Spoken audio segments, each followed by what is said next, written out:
Morning students. अब हम अपने दीर्घकालीन उत्पादन फलन का जो नियम है, जिसे हम स्थिर अनुपातों के नियम या पैमाने के प्रतिफल के नाम से जानते हैं, जिसे इंग्लिश में रिटर्न्स टू स्केल कहा जाता है, का अध्ययन करेंगे। बच्चों, जब हमारे द्वारा दीर्घकालीन उत्पादन फलन का अध्ययन किया जाता है तो हमारे द्वारा सभी उत्पादन के साधनों को परिवर्तनशील माना जाता है। उनमें समान अनुपात में, चाहे पूंजी है, एक मशीन है तो दूसरी मशीन, तीसरी मशीन, चौथी मशीन, मतलब उसी अनुपात में साधनों में वृद्धि की जाती है।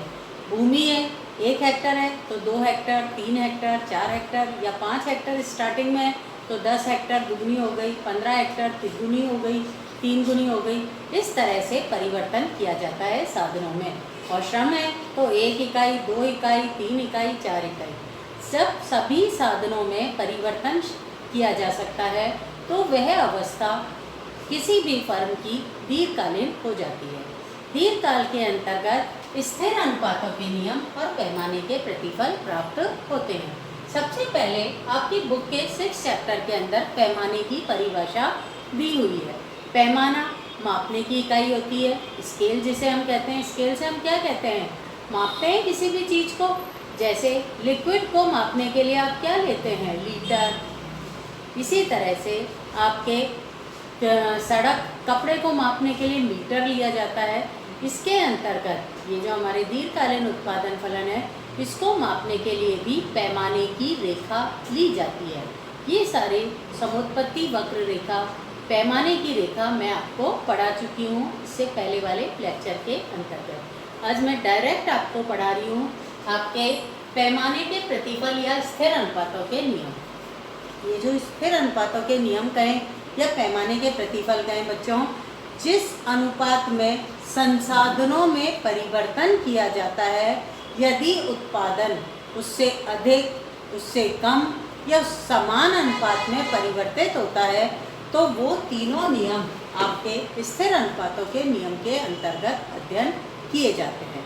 ये जो आपके पैमाने के प्रतिफल के नियम हैं, इनके अंतर्गत समुत्पत्ति वक्र रेखाओं की सहायता से व्याख्या की जाती है। समुत्पत्ति वक्र रेखाओं की परिभाषा मैं रिवाइज करा रही हूँ आपको। 2 संसाधनों के वे सभी संयोग जो समान उत्पत्ति की मात्रा को दर्शाते हैं, बताते हैं, उन्हें यदि हम एक चित्र में संयोगों को दर्शा दें और एक रेखा द्वारा मिला दें तो वो रेखा समुत्पत्ति वक्र रेखा कहलाती है। निश्चित समयावधि में 2 संसाधनों के वे सभी संयोग जो समान उत्पत्ति की मात्रा को दर्शाते हैं को मिलाकर खींचा गया वक्र समुत्पत्ति वक्र कहलाता है। एक मैंने इसमें पैमाने की रेखा भी खींची थी, जो आपके चित्र में, ये जो आपका चित्र होता है, इस चित्र के अंतर्गत ये आपका 90 डिग्री का कोण होता है बच्चों। चित्र में OX अक्ष होता है और OY अक्ष होता है। यहाँ पर आपके मैंने आपको बताया 45 डिग्री का कोण लिए हुए एक पैमाने की रेखा होती है। इस पर ही समुत्पत्ति वक्र रेखाओं का आकार बनाया जाता है। उसी के आधार पर नियम की व्याख्या की जाएगी। आगे बढ़े आप। स्थिर अनुपातों के नियम या पैमाने के प्रतिफल के अंतर्गत 3 स्थितियां पाई जाती हैं। पहली स्थिति को बोलते हैं वर्धमान या वृद्धिमान पैमाने के प्रतिफल।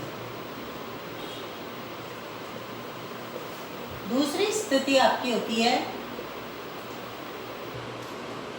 समतामान पैमाने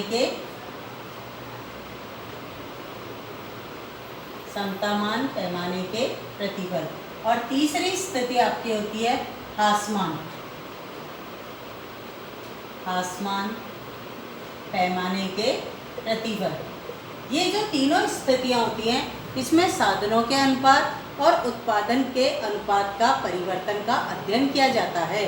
अब आज मैं आपको सबसे पहले वर्धमान पैमाने के प्रतिफल की स्थिति का अध्ययन कराऊंगी या वर्धमान पैमाने के प्रतिफल से परिचय कराऊंगी। देखो बच्चों, इसको मैं इस तरीके से व्याख्या करूंगी दीर्घकाल के अंदर, देखो आपकी नोट्स कॉपी निकाल लो, उसके अंदर बड़े विस्तार से लिखा हुआ है, दीर्घकाल में एक फर्म की दृष्टि से वह समयावधि जिसमें उत्पादन के सभी साधन परिवर्तनशील होते हैं, इसके अंतर्गत पैमाने के प्रतिफलों का अध्ययन किया जाता है। पैमाने के प्रतिफल को समुत्पत्ति वक्र रेखाओं की सहायता से स्पष्ट किया जाता है। सामान्यतः पैमाने के प्रतिफल 3 प्राप्त होते हैं। मैंने वर्धमान, समतामान और ह्रासमान 3 प्राप्त होते हैं। सबसे पहले मेरे द्वारा वर्धमान या वृद्धिमान पैमाने के प्रतिफल का अध्ययन कराया जा रहा है। इन्हें बोलते हैं increasing returns to scale. Increasing मतलब बढ़ते पैमाने के प्रतिफल। देखो बच्चों, यहाँ पर मैंने साधनों की मात्रा में परिवर्तन लिया है। आपको तालिका से समझाने का प्रयास कर रही हूँ। फिर मैंने समानुपात का निशान बना दिया और फिर लिया है मैंने उत्पादन की मात्रा में परिवर्तन। उत्पादन की मात्रा में परिवर्तन। साधनों की मात्रा प्रारंभ के अंदर मैंने ली है 1, फिर लिए 2, फिर लिए 3। मतलब पहली, दूसरी और तीसरी 3 साधनों की मात्रा में परिवर्तन को लिया है। ये जो पहली वाली थी तो उत्पादन हमारा 10 था। जब दूसरी साधन की मात्रा ली गई तो हमारा उत्पादन 22 हो गया, और जब हमने तीसरी उत्पादन की मात्रा ली तो हमारा 34 हो गया या 36 हो गया, कुछ भी आप लिख सकते हैं। जैसे आपके नोट्स के अंतर्गत 24 और मेरे द्वारा 36 लिखा हुआ है। अब बच्चों, यदि हम इसका अनुपात निकालें या हम इसकी कितने गुना वृद्धि हुई, तो एक इसमें कॉमन लेकर 1:, फिर 2:, और 3 आएगा। समानुपात की जगह समानुपात का चिन्ह आएगा। यहाँ पर 10 कॉमन फैक्टर लेते हुए इसका भाग देंगे तो 10 का 10 में देंगे तो 1 आएगा, ये 2.4 आएगा और ये 3.6 आएगा। यहाँ पर देखो, साधनों को दुगना किया, 3 गुना किया, लेकिन उत्पादन की मात्रा दुगने से अधिक हुई और 3 गुने से अधिक प्राप्त हो रही है। तो यह स्थिति क्या कहलाएगी? वर्धमान पैमाने के प्रतिफल की स्थिति कहलाएगी। इंक्रीजिंग रिटर्न्स टू स्केल की स्थिति कहलाती है। देखो, इसको मैं पढ़ रही हूँ। जिस अनुपात में उत्पादन के साधनों की मात्रा में परिवर्तन किया जाता है, यदि उत्पादन की मात्रा में उससे ठीक अधिक मात्रा में परिवर्तन हो तो यह स्थिति वर्धमान या वृद्धिमान पैमाने के प्रतिफल की कहलाती है। बच्चों, यदि हम इसे चित्र के माध्यम से समझेंगे तो हमारे चित्र के अंतर्गत जो OX और उभय अक्ष बनाएंगे आप लोग,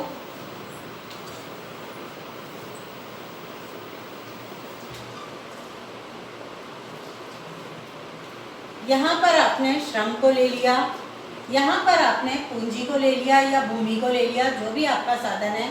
ये आपकी 45 डिग्री की पैमाने की रेखा है। स्केल की सहायता से बिल्कुल सीधी रेखा खींचिएगा आप इसको। यहाँ पर आपको कहीं भी जहाँ आपकी इच्छा है वहाँ पर पहला डॉट बना लीजिए, इसे A नाम दे दीजिए। क्या नाम देंगे? A। फिर जहाँ आपकी मर्जी है वहाँ पर दूसरा डॉट बना लीजिए। फिर जहाँ आपकी मर्जी है वहाँ आप दूसरा डॉट बना लीजिए, इसको B नाम दे दीजिए। और ये जो A और B के बीच का अंतर दिखाई दे रहा है ना बच्चों आपको, इससे कम अंतर आपको C बिंदु के लिए लेना है। ये C बिंदु, और जितना B और C का आपके द्वारा डिफरेंस लिया गया है उससे कम डिफरेंस आपको D का लेना है। यहाँ पर आप अपनी समोत्पत्ति वक्र रेखाओं का निर्माण कीजिए। IPC 10 यूनिट, ये कितने को दर्शा रही है? 10 यूनिट प्रोडक्शन को दर्शा रही है। ये यहाँ पर आपके IPC 20 यूनिट को दर्शा रही है। और यहाँ सॉरी बच्चों, ये आपके चित्र के आधार पे ये वाई एक्स अक्ष यहाँ तक ले लेना। तीसरा वाला जो है आपके आईपीसी 30 यूनिट को दर्शा रही है और यहाँ आपके 40 यूनिट को दर्शा रही है। आईपीसी 40 यूनिट, ये आप 1 नाम दे दो, इसको 2 नाम दे दो, इसको 3 नाम दे दो और इसको 4। ये जो जितने संसाधन, श्रम और पूंजी 10 इकाई के उत्पादन में लगे थे, उससे कम अनुपात में 20 इकाइयों का प्रोडक्शन हुआ है। मतलब संसाधनों को दुगना करने की जगह हमने संसाधनों को क्या करा है, उत्पादन को दुगना बताया है और संसाधनों की मात्रा को, ये जो डिफरेंस है आपका ए से बी तक का और बी से सी तक का और सी से डी तक का, इसके माध्यम से बताया। मतलब जितने संसाधन हमारे ए से बी तक 10 से 20 इकाई को प्राप्त करने के लिए लगे, 20 से 30 इकाई उत्पादन प्राप्त करने के लिए उससे कम संसाधनों की आवश्यकता पड़ी और 30 से 40 इकाई प्राप्त करने के लिए और भी कम संसाधनों की आवश्यकता पड़ती है। ये जो चित्र है ये वर्तमान पैमाने के प्रतिफल का वक्र है, इसे वर्तमान पैमाने के प्रतिफल कहेंगे। मतलब जिस अनुपात में लागतें बढ़ रही हैं उससे अधिक अनुपात में उत्पादन तेजी से बढ़ रहा है। जब भी आपकी लागतें कम होती हैं और उत्पादन बढ़ता है बच्चों, तो उस समय लागत की दृष्टि से लागत ह्रास नियम लागू होता है। मैं आपको यहाँ पर लागत ह्रास नियम का भी वक्र बता देती हूँ। ओ एक्स अक्ष, ओ वाई अक्ष, यहाँ पर आपके उत्पादन की मात्रा आएगी, यहाँ पर आपके औसत व सीमांत लागत आएगी, सीमांत व औसत लागत, और ये दोनों वक्री, एवरेज कॉस्ट भी गिर रही है। एसी का मतलब एवरेज कॉस्ट है और एमसी का मतलब आपके मार्जिनल कॉस्ट है। ये लागत की दृष्टि से ह्रास नियम कहलाता है, लागत ह्रास नियम कहलाता है। इसे उत्पादन, ये पैमाने के, वर्तमान पैमाने के प्रतिफल होते हैं का वक्र है और ये आपके लागत की दृष्टि से देखें तो लागत ह्रास नियम कहलाता है। बच्चों कल नेक्स्ट टॉपिक अपन पढ़ेंगे। Thank you.